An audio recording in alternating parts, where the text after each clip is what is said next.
That may be the greatest catch I've ever seen in my life.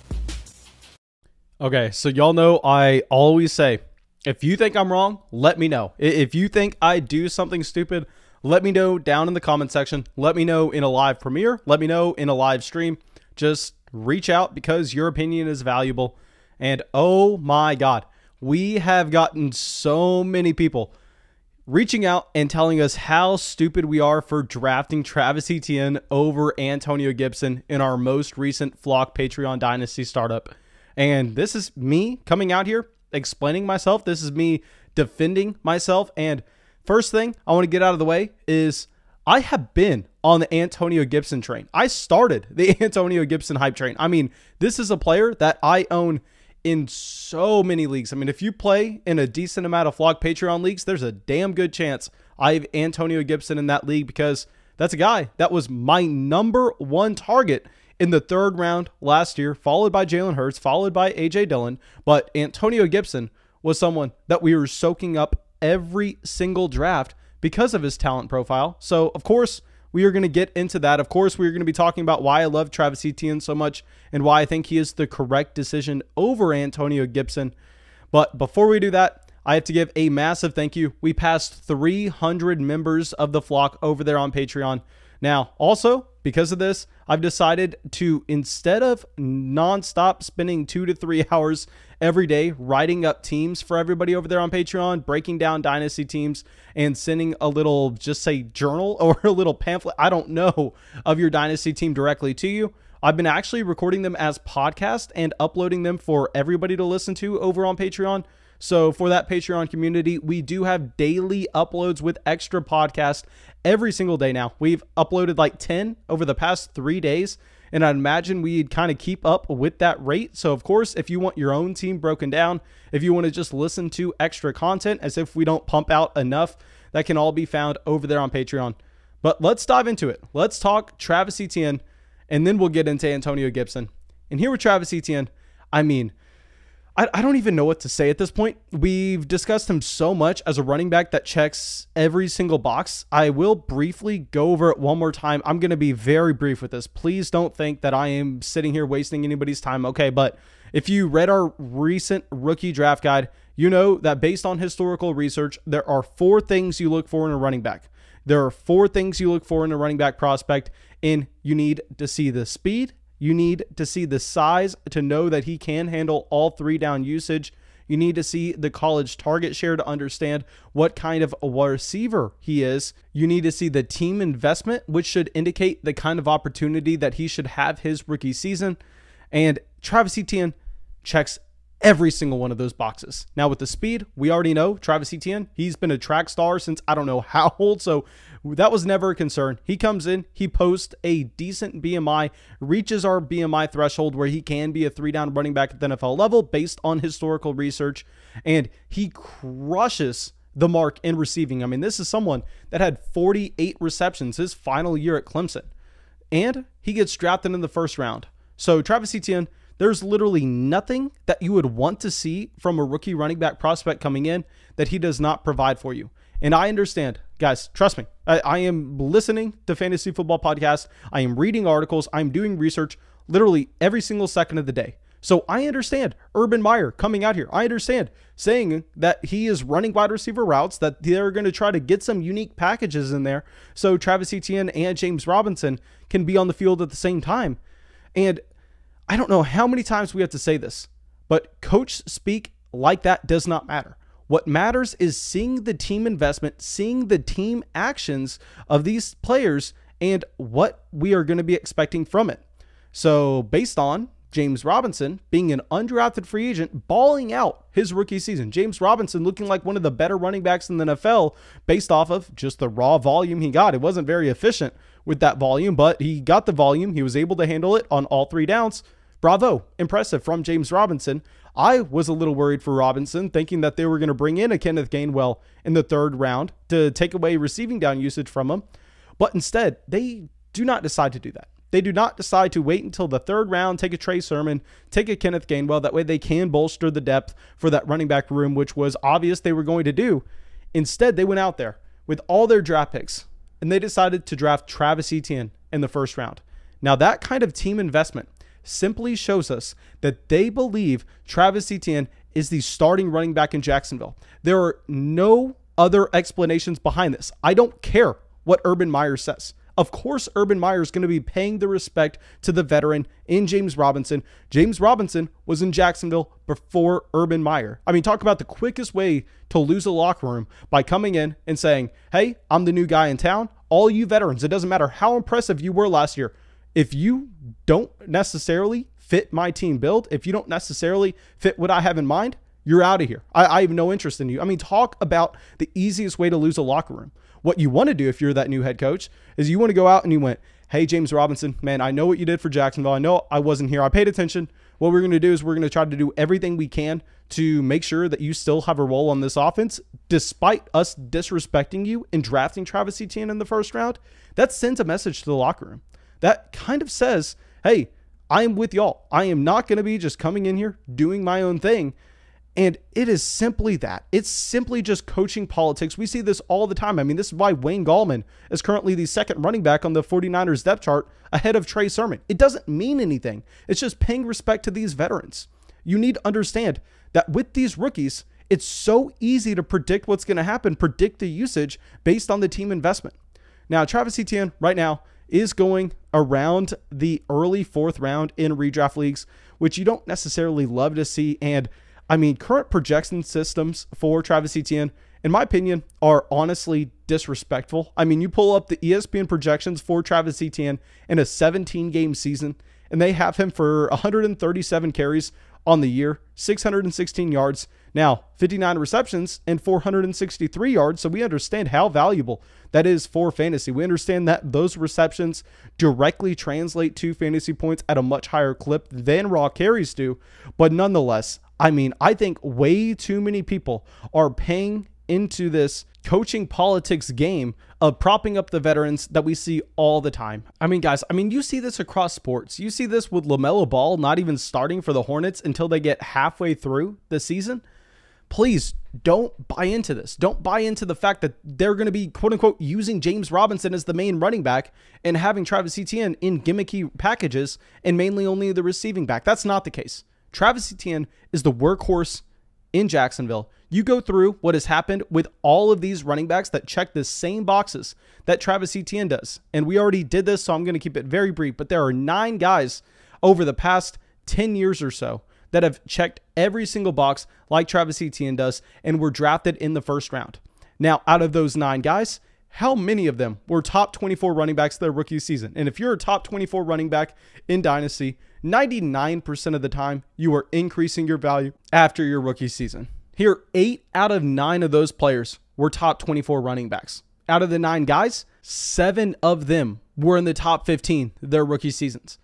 6 of them were in the top 10. So you're going to be telling me that you actually have over half of the running backs that check the boxes that Travis Etienne does. They were top 10 running backs their rookie season. This is not ADP. This is points per game. So please understand, historically, a running back that looks like Travis Etienne coming in his rookie season, despite whatever the coach is saying, they get the usage. They get the production because they are talented. They have the team investment, and this is the final equation. I mean, it's literally going, Mason, are you sure 2 + 2 equals 4? I mean, Johnny down the street says it equals 5. No, it equals 4. Guys, please. Travis Etienne looks like a workhorse running back. 99% of the time, Travis Etienne increases his value after his rookie season. I mean, it is going to be a bad day for my bank account if that does not happen. I am so willing to make that bet because historically it's been the correct bet. And what matters is what has historically happened with players that fit a perfect mold, not necessarily what the coach is telling you in June. Now here with Antonio Gibson, I mean, the reason we liked him so much is because coming out of college, he checked every single box like you saw with Travis Etienne. I mean, he was a younger running back and at the same time, elite size, elite speed, and he was a former receiver in college, so you knew he had the pass catching capability.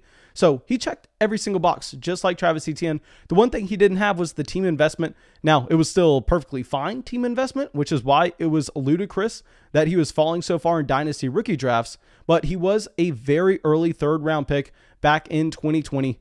And with Antonio Gibson, you saw him be a top 10 running back last year after his bye week. I mean, after his bye, he was actually the running back 10 in points per game.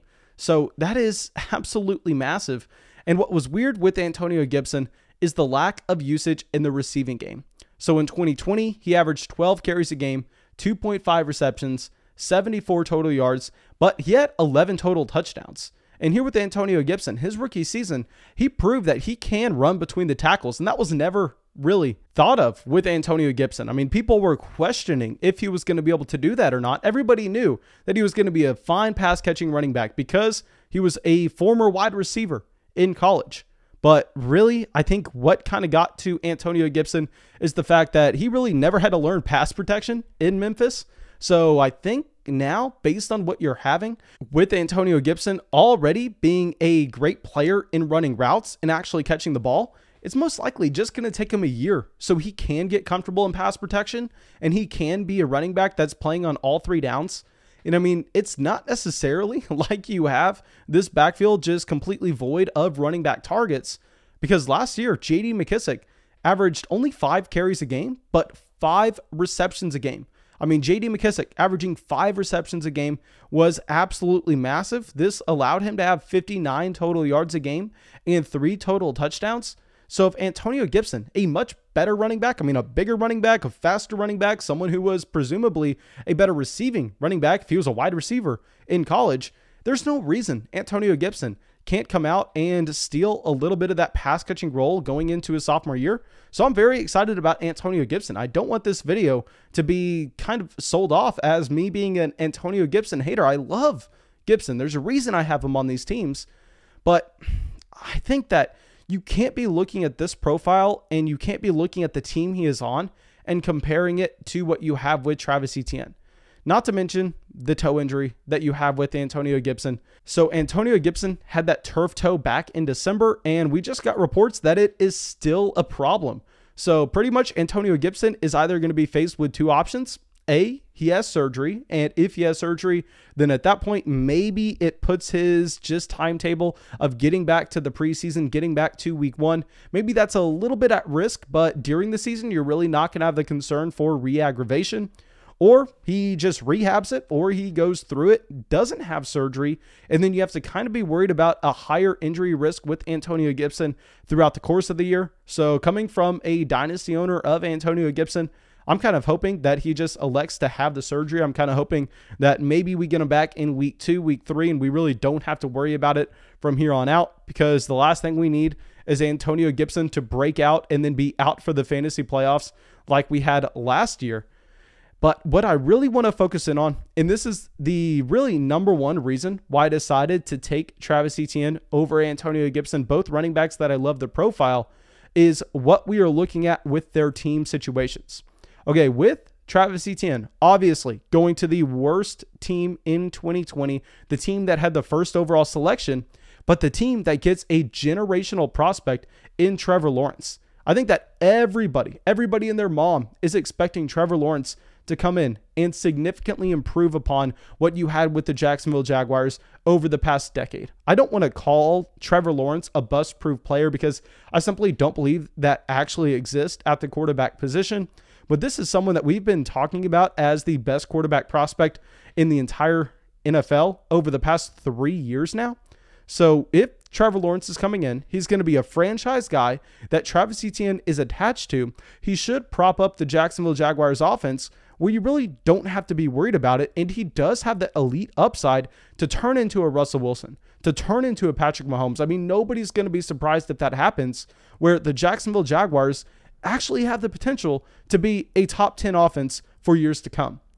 Whereas on the other hand, I simply don't see it with Washington. I understand that everybody loves Ryan Fitzmagic, and Ryan Fitzmagic definitely going to be an upgrade compared to what Antonio Gibson dealt with last year and what you're going to be expecting for the overall production of the offense. I can't say that we're going to be expecting Washington to win more games just because we know that when you're having that D-gap quarterback, while you're going to have more points per game, given the fact that your offense is going to be put in less advantageous scenarios and you're going to be more aggressive, but you are going to be having just a mark where you are most likely skewing pass heavy. You are most likely going to be very productive early on.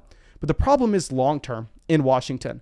I mean, after Ryan Fitzmagic, just say for 1 year, what do you have? You have an elite defense with the Washington football team, which is going to make it where Washington really has no shot at earning the top 5 draft pick anytime soon. I mean, this defense for Washington is so good, and they're playing in such a bad conference with Philadelphia, with Dallas, with New York.